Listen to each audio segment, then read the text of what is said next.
সকল দোকান কিন্তু বন্ধ করে দেওয়া হবে, সকল দোকান বন্ধ করে দেওয়া হবে যদি দোকান থেকে না আসে।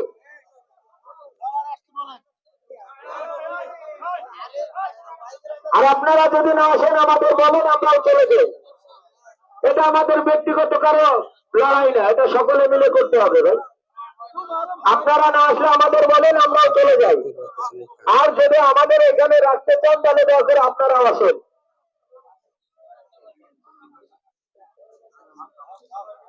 সকলে আসেন, সকলে আসেন।